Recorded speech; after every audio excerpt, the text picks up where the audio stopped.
पिछली वीडियो के अंदर हमने देखा था कि हम अपने सर्वर को किस तरह से इंस्टॉल कर सकते हैं और हमने कौन सा सर्वर इंस्टॉल करना है और उसके साथ हमने कौन सा टेक्स्ट एडिटर यूज़ करना है। तो अब आज से हम अपनी PHP की डिफ़ॉल्ट प्रैक्टिस को प्रॉपर प्रैक्टिस को शुरू करते हैं। तो सबसे पहले तो मैंने अपना टेक्स्ट एडिटर ऑन किया हुआ है और उसके साथ साथ मैं अपने सर्वर को भी रन कर लेता हूँ। इसको रन करने का जो मेथड है वो ये है कि आप अगर कोई भी विंडो है उसके स्टार्ट बटन पे जाके लिखें XAMPP और इसका कंट्रोल पैनल ओपन कर लें। कंट्रोल पैनल के अंदर आपको 5 टाइप के सर्वर्स मिलेंगे, अपाचे, MySQL, फाइलज़िला, मर्करी और टॉमकैट। तो अभी हमने MySQL, फाइलज़िला, मर्करी और टॉमकैट के साथ कुछ भी नहीं करना। अभी हमने सिर्फ और सिर्फ अपने सर्वर को एक्सेस करना है, अपने लोकल होस्ट को एक्सेस करना है। तो उसके लिए हम सबसे पहला सर्वर ये अपाचे, इसको स्टार्ट कर लेते हैं। तो ये मैंने इसको स्टार्ट कर दिया है, वेटिंग फॉर ग्रीन। ओके, तो ये मेरा सर्वर स्टार्ट हो गया। तो मैं अब पहले अपने सर्वर को एक्सेस कर लेता हूँ। मैंने क्रोम ओपन किया हुआ है, तो यहाँ पे मैं लिखूंगा लोकल होस्ट। तो ठीक है, ये हमारा लोकल होस्ट यानी कि सर्वर एक्टिव है और हम इससे काम कर सकते हैं। तो अब नेक्स्ट हमें क्या करना है कि हमें अगर अपनी किसी भी फाइल को, जो हमने PHP की फाइल बनाई है, उसको हमने अपने पेज पर लोड करना है, तो वो किस तरह से करेंगे। वो करने के लिए हमें चाहिए कि हम उसको किसी एड्रेस पर रखें। अगर हम अपनी फाइल को किसी डेस्कटॉप पर या किसी और ड्राइव के अंदर रखते हैं तो उसको एक्सेस करना थोड़ा डिफ़िकल्ट है, बिकॉज उससे उसका कंप्लीट एड्रेस देना पड़ेगा। तो इसका सिंपल सा मेथड ये है कि माई कंप्यूटर के अंदर जहाँ पर XAMPP इंस्टॉल है, तो उसके अंदर ये XAMPP नेम का फोल्डर है। इसके अंदर एक मेन फोल्डर है htdocs।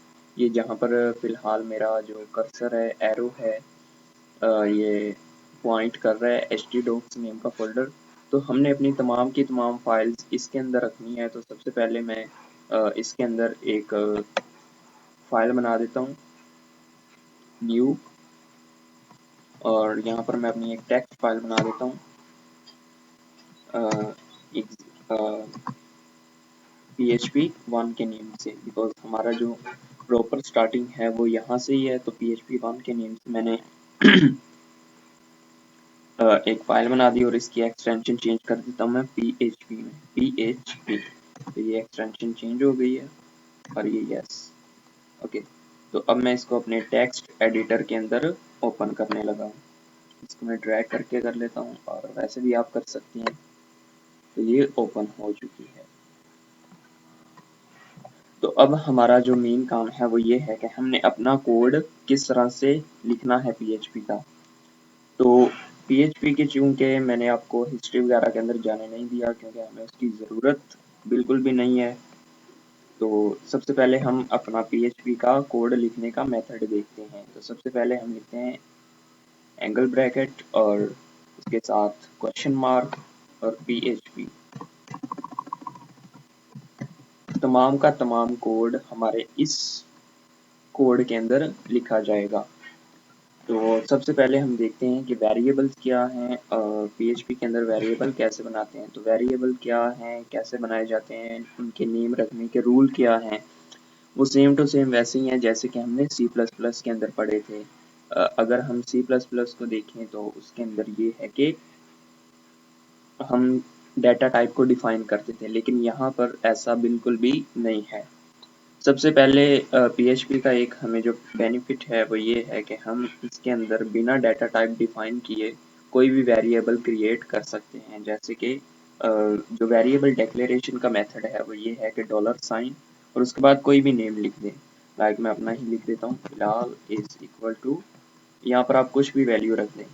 तो यहाँ पर मैं एक स्ट्रिंग रख देता हूँ, अगले में मैं अपनी इंटीजर वैल्यू रख दूंगा। तो यहाँ पर हम स्टार्ट करते हैं। तो यहाँ पे मैं लिख देता हूँ I am your PHP trainer. ठीक है, तो उसके बाद अब हमने इसको प्रिंट कैसे करना है और सर्वर के ऊपर किस तरह से इसको एक्सेस करना है। तो किसी भी चीज़ को अगर हम C++ को देखें तो उसके अंदर सी आउट को हम यूज़ करते थे प्रिंट करने के लिए। पाइथन के अंदर प्रिंट नेम की कमांड है, या डायरेक्ट वेरिएबल का नेम लिखने से भी प्रिंट किया जा सकता है। तो यहाँ पर अगर हमने किसी भी वेरिएबल की वैल्यू को प्रिंट करना है तो उसके लिए हम एक कीवर्ड है एको, तो इसको यूज़ करेंगे। इसके आगे हम अपना जो भी हमारा वैल्यू है वेरिएबल के अंदर है या डायरेक्ट स्ट्रिंग है उसको हम ऐड कर देंगे। जैसे कि यहाँ पर मेरा डायरेक्ट स्ट्रिंग जो है, यानी कि मैं वेरिएबल की वैल्यू को प्रिंट करने लगा हूँ, तो डॉलर माई नेम और ये आ गया। चलिए इसको रन करके देखते हैं कि ये कैसे चलता है। तो इसका नेम php1.php है। तो इसको एक्सेस करने के लिए हम यहाँ पर लिखेंगे लोकल होस्ट स्लैश जो हमारी फाइल का नेम है php1.php। तो हमने इस चीज़ को जहन के अंदर रखना है कि हमने एक्सटेंशन लाजमी देनी है, वरना वो फाइल नॉट फाउंड का एरर देगा। जैसे कि यहाँ पे मैं भी बिना एक्सटेंशन के करता हूँ तो ये php1, तो उसने ऑब्जेक्ट नोट फाउंड का कह दिया।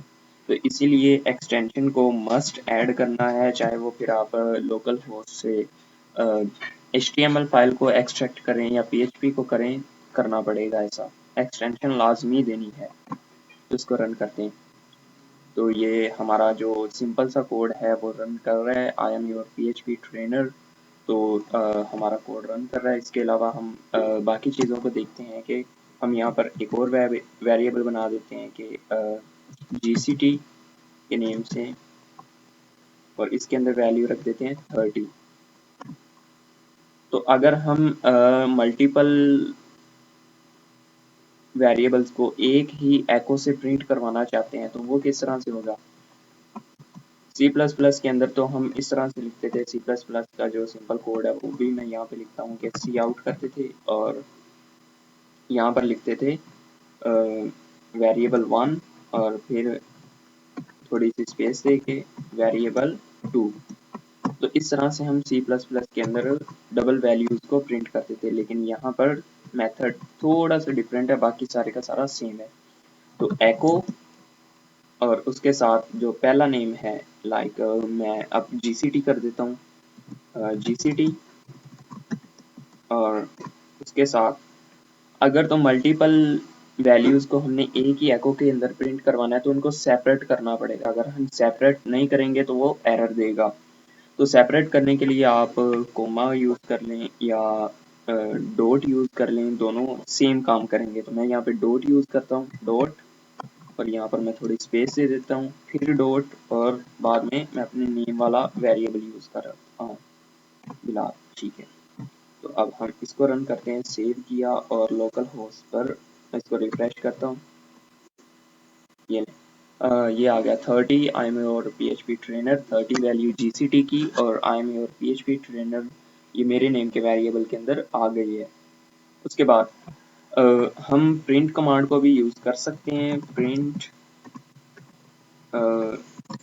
बिलाल। दोनों का काम सेम ही है, कोई डिफरेंट नहीं है, दोनों सेम काम करेंगे। लेकिन प्रिंट और एको के अंदर जो मेन डिफरेंस है वो ये है कि प्रिंट हमें एक वैल्यू रिटर्न करेगा, जबकि एको हमें कोई भी वैल्यू रिटर्न नहीं करता। जो प्रिंट अपनी डिफ़ॉल्ट वैल्यू रिटर्न करता है वो 1 है। ठीक है, तो इसलिए ये होता है कि हमने डिफ़ॉल्ट वैल्यू को यूज़ करना नहीं है कि वो 1 को रिटर्न कर रहा है, तो हमने रिटर्न वैल्यू को यूज़ बिल्कुल भी नहीं करना।